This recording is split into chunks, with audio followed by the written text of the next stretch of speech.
Airports. Places of movement. Of noise. Of control. Every beep of a scanner. Every bag lifted onto a belt. Every face compared against a passport. We trust these systems. We believe nothing dangerous, nothing deadly, can slip through. But on one ordinary day, in Adelaide Airport, the system was tested. Not by guns. Not by bombs. But by a single leaking bag. The terminal was alive with the usual rhythm. Flights arriving from Southeast Asia. Families embracing at arrivals. Businessmen rushing, their briefcases clicking against polished floors. The smell of coffee drifting from kiosks. Loudspeakers calling names for final boarding. Security officers scanned the crowd with trained eyes. They knew the signs: sweating palms, restless eyes, trembling hands. Every day, hundreds passed. Some nervous. Some tired. But most harmless. Among them, a man. Mid-40s. Casually dressed. Dragging a suitcase behind him. On the surface, nothing unusual. But in airports, appearances lie.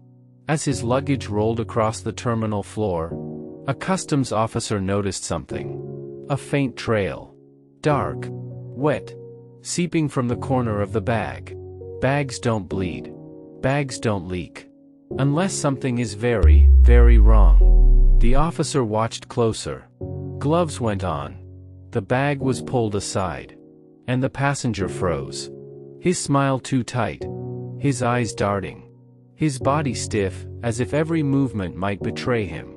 The officer bent down. Touched the damp stain with a swab.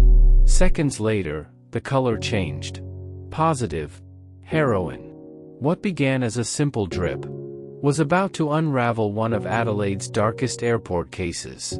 Because inside that suitcase was not just clothing, not just belongings, but poison. Wrapped, sealed, and hidden in plain sight. And the man standing behind it was no ordinary traveler. Who was this man, standing frozen beside the leaking bag? On his passport, his name looked ordinary. Tourist. Traveler. Nothing alarming. But passports can be paper masks. He was in his mid-40s. Dark hair, neatly trimmed. A polo shirt tucked into jeans. He looked like a man who'd just returned from a business trip, or maybe a quiet vacation. Yet his hands betrayed him. Clenched too tightly. Knuckles pale. Sweat building on his forehead, though the terminal air was cool. The officers knew that look. They had seen it before. Not in tired travelers, but in couriers. Drug mules. Men and women sent as vessels for someone else's poison. The bag was cut open. Not one package. Not two. But several bricks of heroin, each tightly wrapped, hidden between false linings. Street value? Millions. The air in the inspection room grew heavy. The passenger's excuses began to falter. First, he claimed ignorance. It's not my bag. Then, a gift. Someone else packed it. But the officers pressed harder. Questions came sharp, relentless. And under pressure? His story cracked. He wasn't just any courier. He was connected to a network. A chain that stretched far beyond Adelaide. From Southeast Asia's Golden Triangle to the quiet streets of Australia. Every step he took in that terminal was part of a bigger plan. But plans unravel fast when a single thread is pulled. And this thread was dripping. Behind his silence lay a truth the investigators already suspected. He wasn't working alone. No courier ever does. The question now wasn't what he carried. It was who sent him, and how many others had already slipped through. Airports are designed for flow. Passengers move. Bags move. Flights move. But once a bag bleeds heroin onto the floor, the flow stops. The system freezes. The man was led quietly from the baggage hall. Not in handcuffs, not yet. Just a firm hand on his shoulder. Customs knew, the real work had only begun. Inside a back office, the bag was laid open. Each brick of heroin photographed, weighed, Catalogued. Street value, staggering. Enough to poison entire neighborhoods. But drugs are never the story alone. Drugs are just the surface. The question investigators asked themselves was simple. Who moves it? Who profits? Who pulls the strings? The passenger was calm now. Too calm. Like a man rehearsed for this very moment. When questioned, his answers came clipped, deliberate. He denied ownership. Denied knowledge. But investigators noticed, he never denied the bag was his. Small cracks. Tiny slips. The kind that trained ears live for. Fingerprints were lifted from the wrapping. Phone records were pulled. Border cameras checked. And then, the first thread appeared. A call, traced back to Bangkok. Another, routed through Kuala Lumpur. Not family calls. Not business. Just coded phrases. Short bursts of speech, designed to sound meaningless. But to trained analysts? It was a blueprint. A network revealed itself. Each call, each bag, each courier, like dots on a map. The man in Adelaide was not a mastermind. He was a pawn. A courier in a long chain that stretched across oceans. In Southeast Asia, labs cooked heroin in jungle clearings. In warehouses, men wrapped it, layered it, disguised it. Some went into fruit shipments. Some into electronics. And some into something as simple as a traveler's luggage. The perfect disguise? Ordinary. Forgettable. Disposable. But heroin doesn't move without trust. Someone trusted this man to carry millions across borders. Why him? Because he looked normal. Because he blended. Because he was invisible in a crowd. That's the art of smuggling. Not to hide in shadows, but in plain sight. Surveillance expanded. Every contact he had in Adelaide checked. Every arrival he made traced. Every trip abroad dissected. Investigators began to see a rhythm. Flights every few months. Different destinations. But the same bags.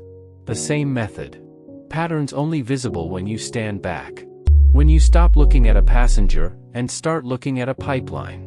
And here was the chilling truth. This wasn't his first run. The leaking bag wasn't a mistake. It was bad luck. But how many times before had the bags not leaked?